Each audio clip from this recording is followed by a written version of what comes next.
Recent African Union study suggests that the continent may lose up to 20 million jobs due to the coronavirus pandemic. Before the outbreak, the African Development Bank projected that the gross domestic product will grow by 3.4% in Africa this year. But with the ongoing pandemic now, the GDP is expected to shrink drastically.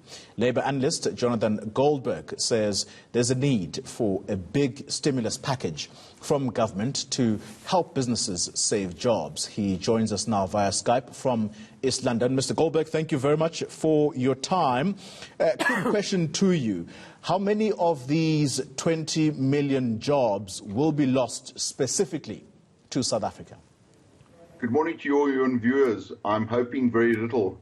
It seems from today's figures, there are encouraging signs that the lockdown seems to be working.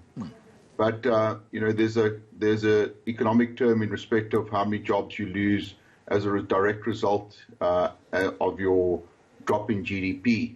And so if you had a 5% reduction in your workforce, let's assume a 6% drop in your GDP, then we're probably looking at about 600,000 jobs.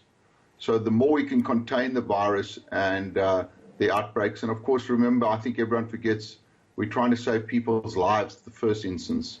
I think if that figure is 600,000 or 700,000, I think then we'd be able to, government would be able to provide stimulus packages to get those people back to work fairly quickly.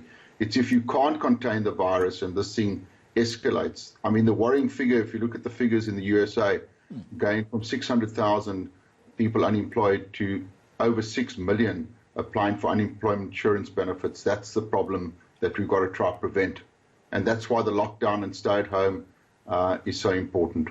The dangers here, Mr. Goldberg, if we have an extension, and I'm bringing this up purposefully because there are analysts, if you look into today's papers, for example, who are saying if this lockdown extends for a few more weeks, the figure that they are working with is about 1.6 million jobs that could be lost just in the formal sector alone. Never mind the informal. The predictions range from 5 to 14% that I've seen in terms of the best case scenario to the worst case scenario. So the figures do range probably from 600,000 to 1.8 million.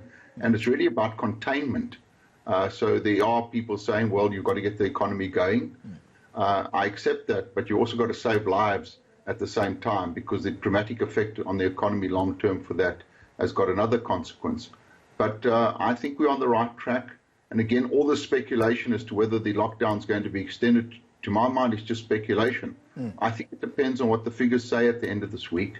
And I think we've done a very good job, especially, I'm so impressed of people on the front line that are fighting this particular virus. I think we've got a good chance to contain the job losses. And I think if it's in the region of the 600,000, I think there'll be stimulus packages. I mean, agriculture announced 1 billion last night. Some people might say, well, that's not enough, but it's another R1 billion. And if you look at the detail of that particular package, it's ready to where it's needed now in respect of spraying of those particular crops and getting those crops off the field into the market. Well, you have the Reserve Bank's Monetary Policy Committee coming out yesterday saying the GDP will likely contract by 4% in 2020.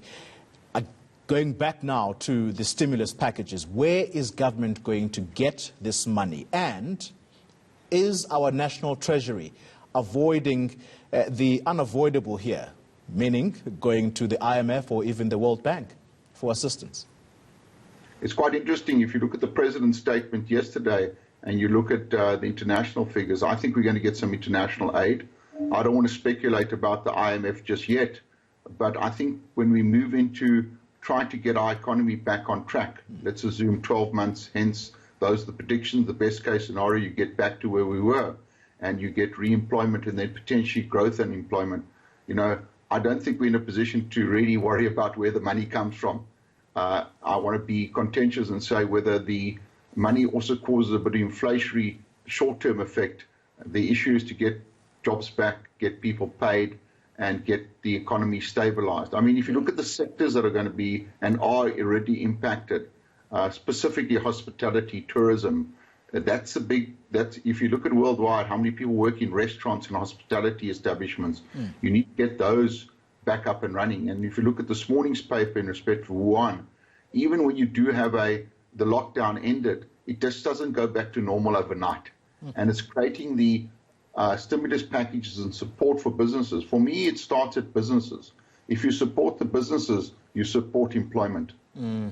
Now, this begs the question, if the lockdown goes on for longer, depending on the rate of infection, for example, just how much damage will there be to this economy, and what does that say also for the recovery process?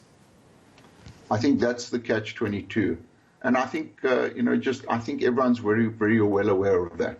So the longer the lockdown, of course, the bigger damage to the economy. But I re-emphasize, you're trying to save lives at the first instance here. And you don't want to get into a New York situation in South Africa. And I'm hoping and praying we've avoided that.